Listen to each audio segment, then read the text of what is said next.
been a little bit since I've moved some weight. So starting on this new training block, it's going to be an 8-week period. Really the main thing today that I'm going to focus on, I'm going to do 3 light reps, or 3 light sets, around 6 to 8 reps. Then after that, I'm just going to be hopping on, taking a little more weight for a spin, trying to find a 1 rep max. Since I'm riding solo, I might just do find my 3 rep max, and then I can calculate my 1 rep max from that. I'll toss the formula on the screen for that. But yeah, so the most important thing is when you're getting back into training, or if you haven't done training before at all, really want to make sure that you're taking it easy, you're filling out the weight, and you're giving your body time to adjust to the new stimulus.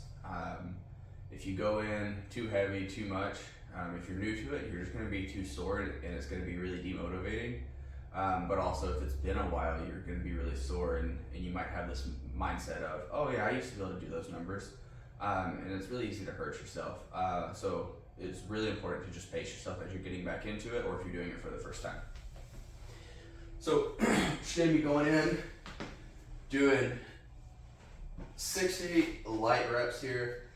As I'm working in, I will just be doing a light pause in between all of my sets, because I'm training for powerlifting. And so with powerlifting, there's going to be a pause when you're doing the lift anyways. So I just like to train with that. It's not necessary, it just shows a little more control over the bar.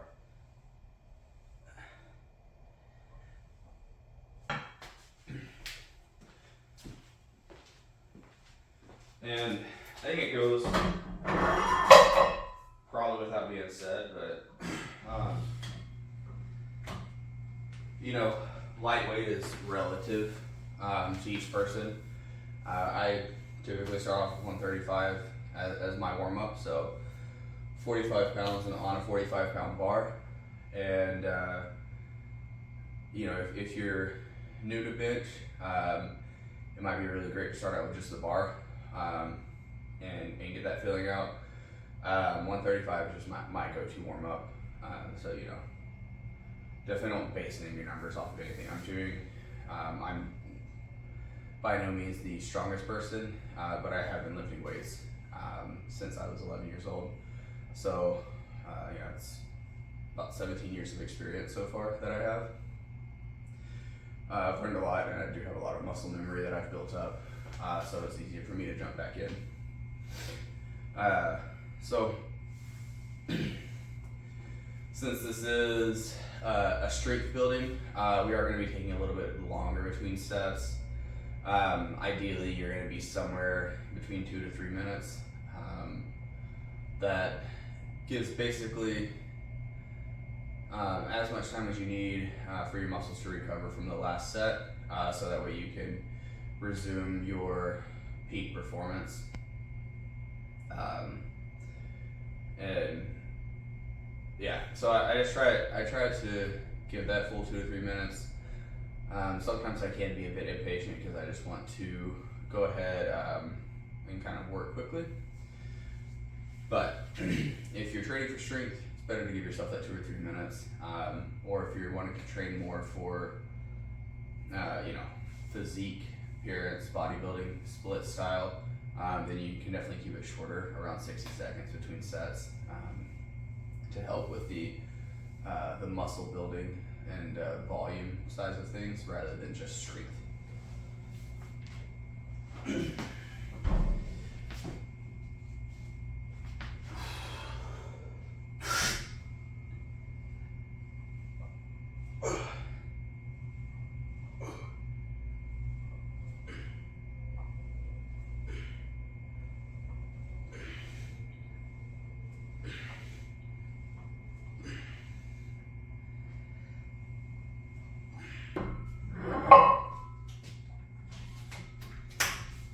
So now we're finishing up the last of kind of my 3 light sets here.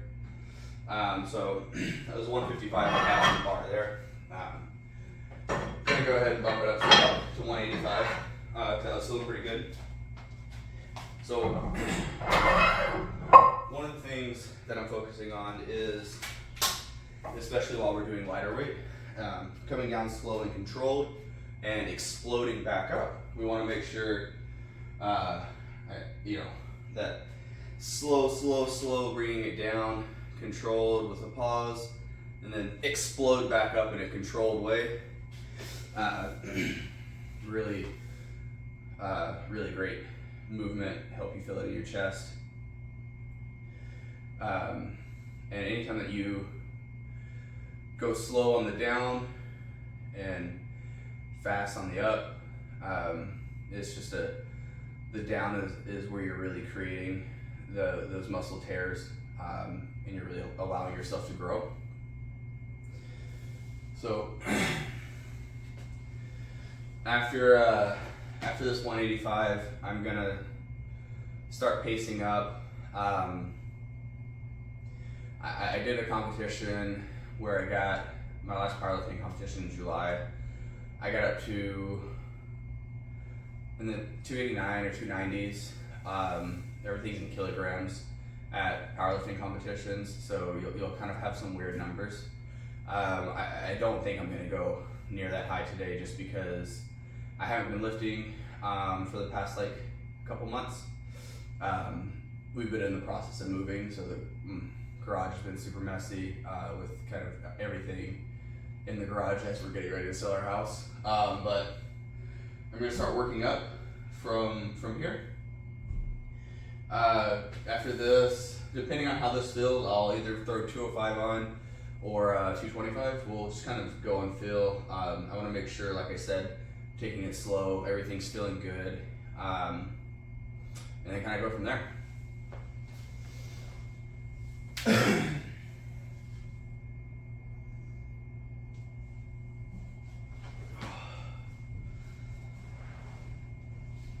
So as you're getting set up, you always want your back and your butt firmly on the platform, and I like to just go ahead and keep my heels and everything on the ground, because in powerlifting you have to have your heels on the ground. You can't have your heels off the ground. So I just train like I'm going to perform. And also, it's definitely much safer if you're keeping your butt square on the bench, your back on the bench. You can have a slight arch, but it definitely should not be excessive. And as I'm coming down, as I'm getting ready to unrack, I'm just gonna take a deep breath and get everything tight and tense, get my lats tense, and then come down nice and slow, and then explode up. All right.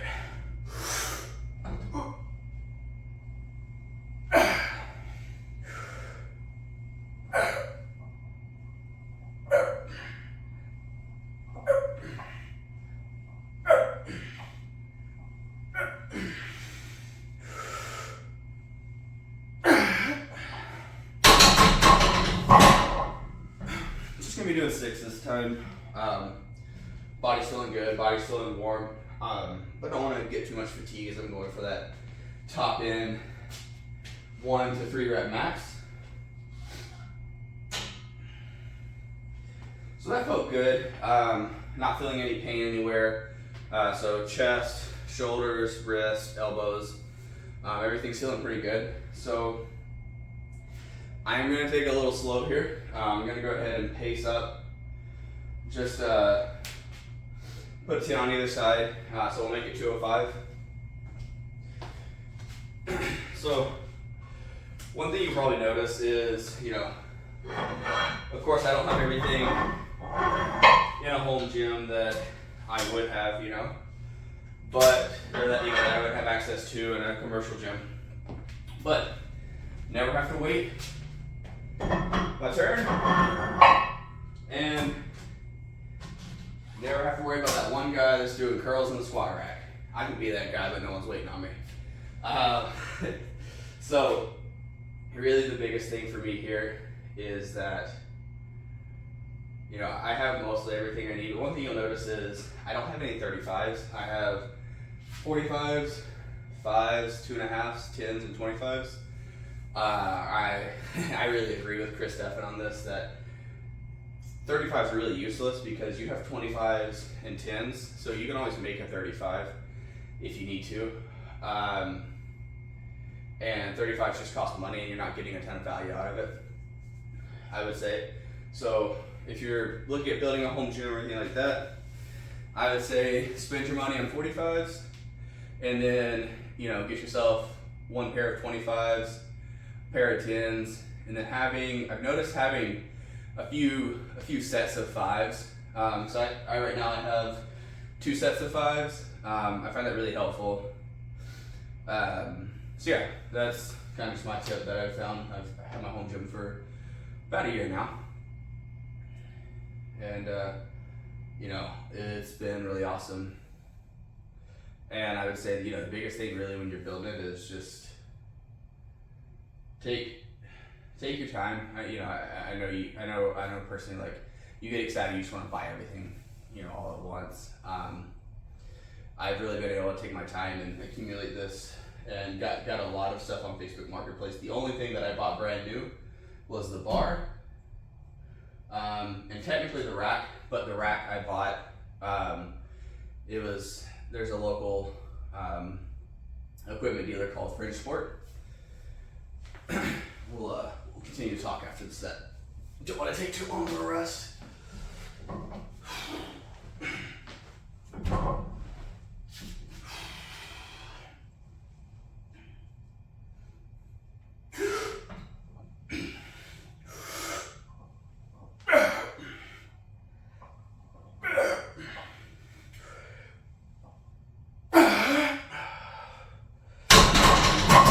Okay, that's feeling good.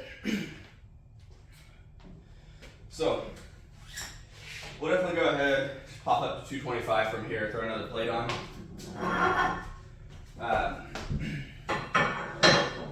But yeah, about this rack here, like I was saying,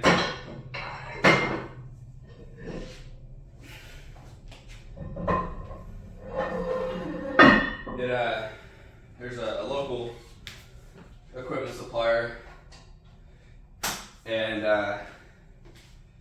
they have what they call like their garage sale or scratch and dent, you know, like most stores would have.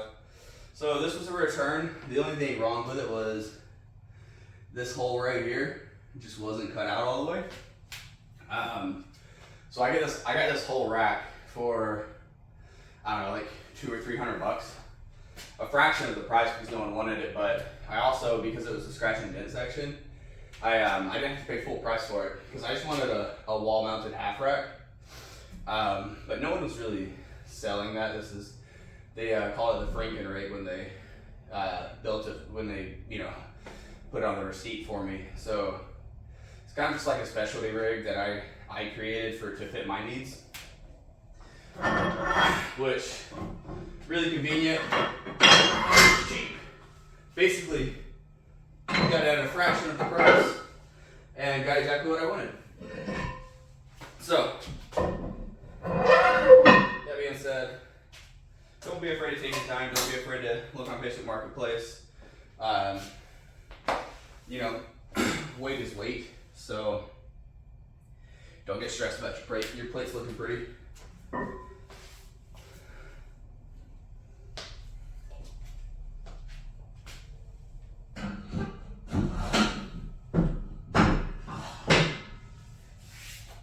Since we're starting to get up in heavier weight, I'll go ahead and get the safety bars on. Just, you know, make sure everything's all good just in case. I'm not super worried about this weight in particular, but you know, accidents can happen. So, especially since I'm lifting alone, I want to make sure that I'm always. The big thing about me is I really like to lift in such a manner that I can lift anything that I'm doing in a real world setting. So one thing that you'll notice about me is I don't train with a belt ever. I think, personally, I think training with a belt, for especially newer lifters, is far too much of a crutch because they don't properly know how to use it, and it creates really bad form, and kind of creates a little bit of a weakness where you don't understand how to properly brace, and you don't, and it can kind of like cause you to have bad form even while you're using the belt. So I don't like using belts. It's not really my thing. I used to use them. I feel like it created some bad habits, and I had more back pain when I was using a belt, to be honest. So I stay away from a belt. Not using a belt is definitely not going to hurt you. You just need to be aware of it while you are lifting.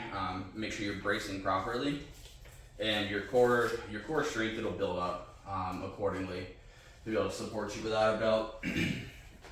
So one of the few things that I do use are wrist wraps. I just like to protect my wrist. A big reason for that is I've broken both of my wrists. So as I get up in heavier weight, it can hurt just a little.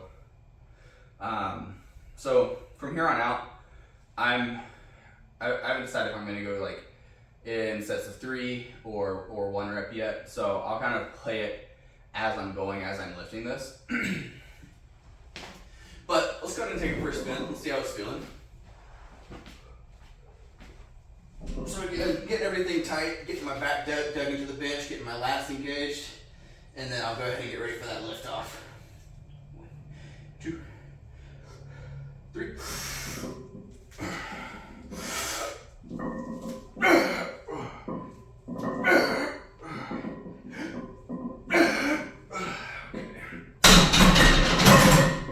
Alright. So, first rep felt pretty good, so I decided to go ahead and take 3 for a spin. What's this on, I don't know. So, we're at about 245 on the bar right now.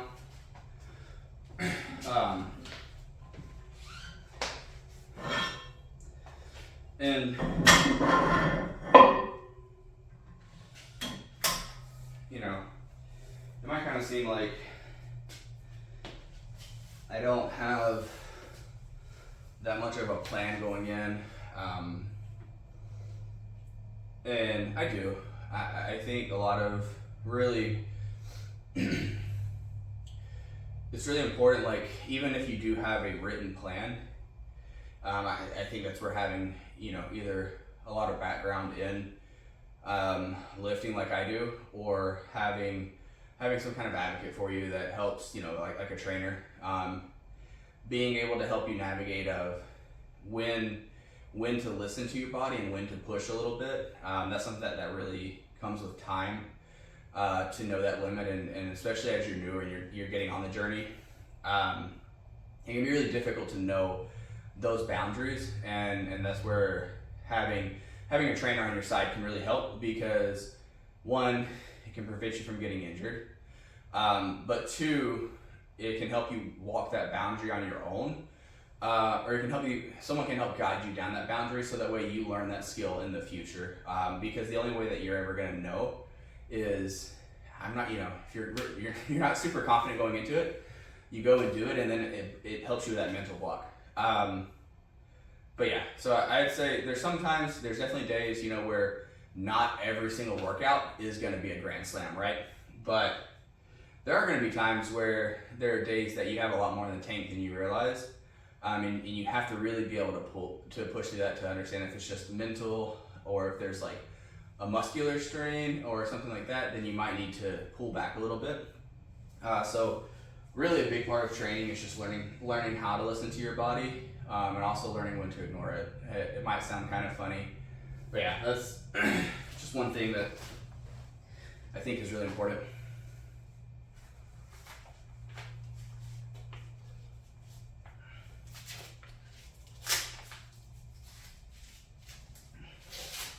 So for this one, I think we're probably just going to do 1 rep.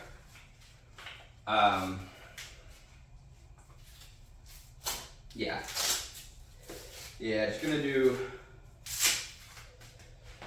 Probably just gonna hit one unless it feels really good. Then I might go for 3, but I think I'm just gonna go for that 1 rep here. Again, don't want to strain myself too much, but also want to push myself just enough here.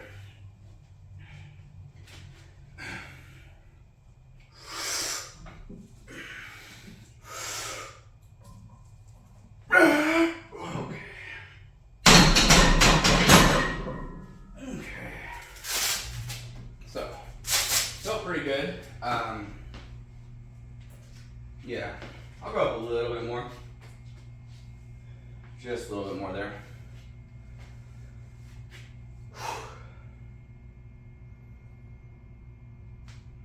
Yeah, so it's really important to start off your training block with some type of measurement and record of where you're at. So I'm going to be doing, squat, bench, deadlift, and shoulder press for my key milestones here.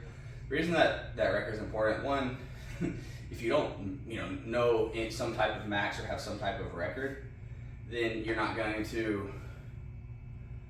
just not going to be able to know how much you improved. And it's also really helpful to be able to look back across your training journal of the year and know where you started, know if you're getting injured, know a good point to come back to. But yeah, for all of my programming, I just get through the first format. Makes it super simple for me. Has it laid out, I can track everything in the app. And then my advisor can see it all, so we can kind of chat through what feels good, what doesn't. Yeah. So, I don't want to go too heavy, but I also don't want to go too light.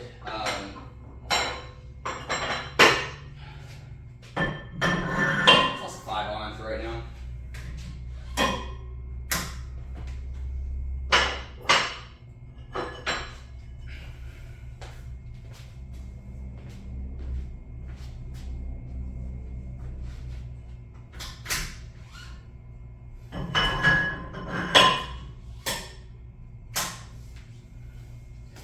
And what the heck?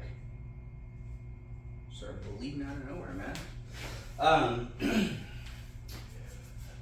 Yeah. So one of the reasons it's helpful. Another reason it's helpful to start this at the beginning of a program is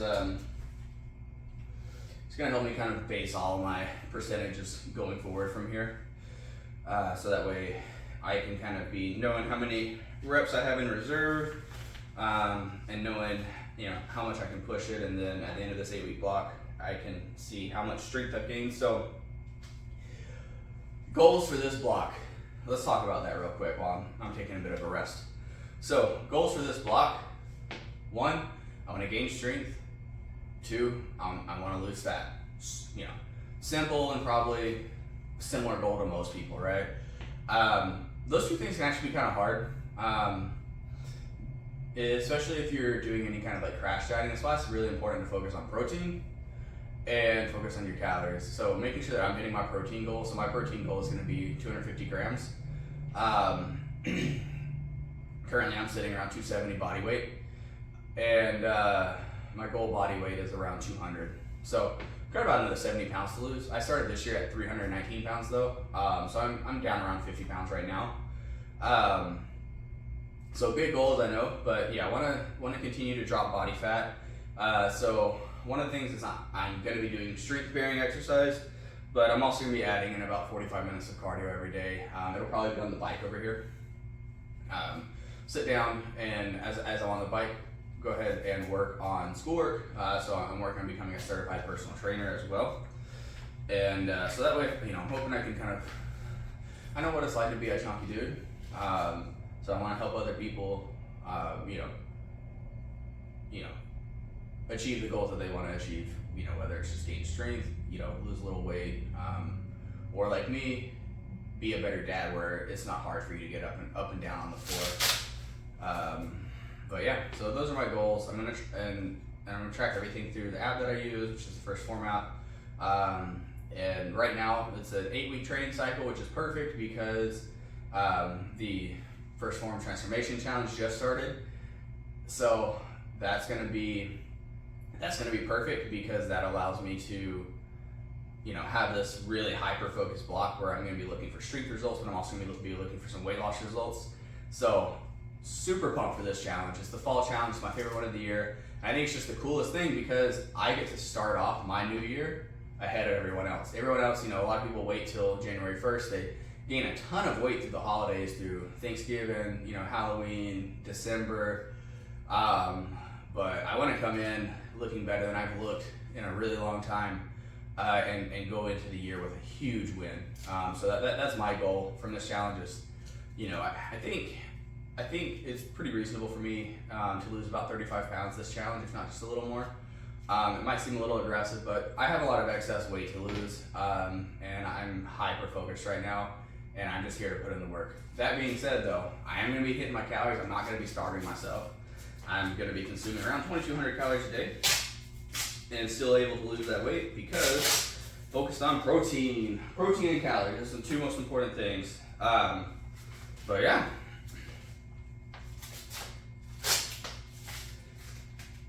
Alrighty.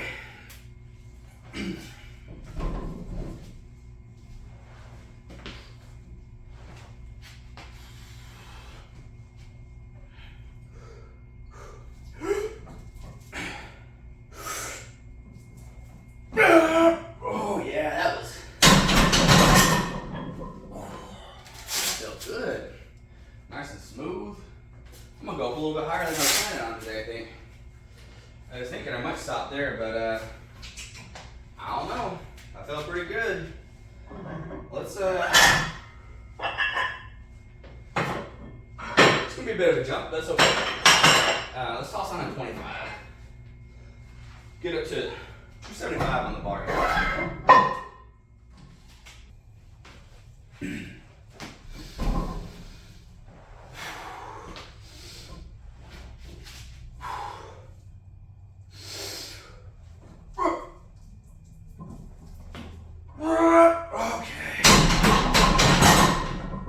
Okay. Woo! Yeah. Okay. I think that's where I'm gonna stop for today. Go into the rest of my accessory movements, get that started, and that'll be our working max for the next couple weeks. I definitely have a little more in the tank, but that's okay. Like I said, I'm just coming back today, so I don't want to overdo it. Don't want to hurt myself. Also, you know, one of the downfalls of riding solo is I don't want to push it too much. While I do have those bars there, you know, I don't want to have to use them. I want to play it a little smarter.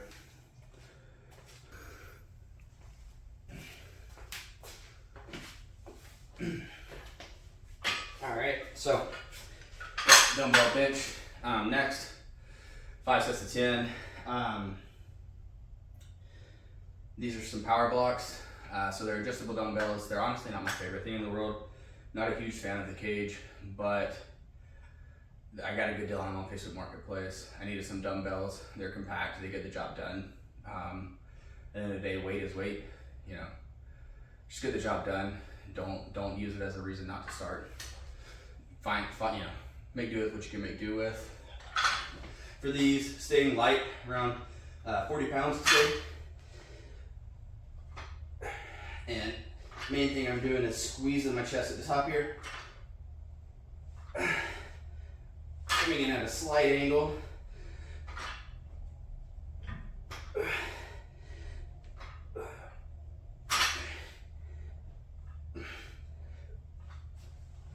And for these also, gonna be taking a shorter rest. I'm not going super heavy on these, so focusing on more of the burn. So when I'm talking about focusing on the top, I'm coming up and flexing, and this area right here is what you should be visualizing. Focus on squeeze and just trying to make this area here just pop out of your shirt. Yeah. And if you can't make your shirt pop, send me a video of that. I want to see that crap.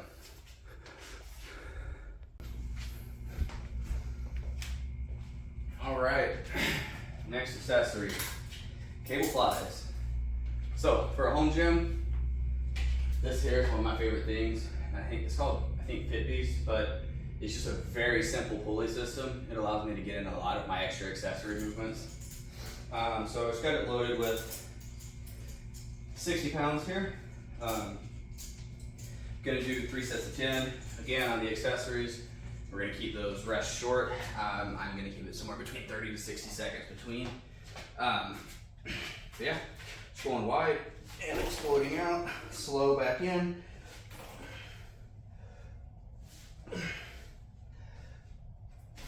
Again, just taking time to squeeze the chest right here, just like we were talking about.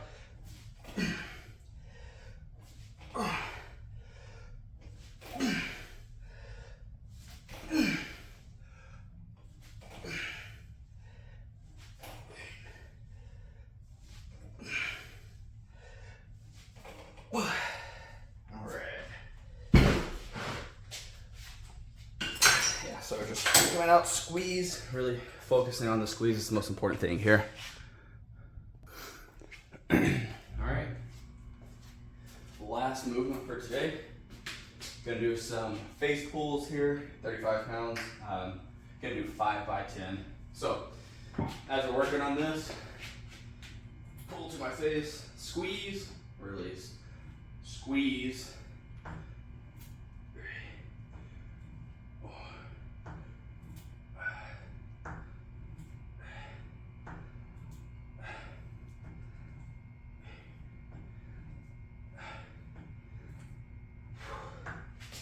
So the area where I'm squeezing is right here. I'm coming back. I want to focus on squeezing. Pretend like there's an egg between my shoulder blades and trying to crack it. Try to think of little mental cues like that. It's really important to start forming that mind-muscle connection. Helps you get a lot more out of the workout, and also make sure that you're using the right muscles rather than compensating with other muscles that aren't really meant for the movement, so you're not getting the most out of it.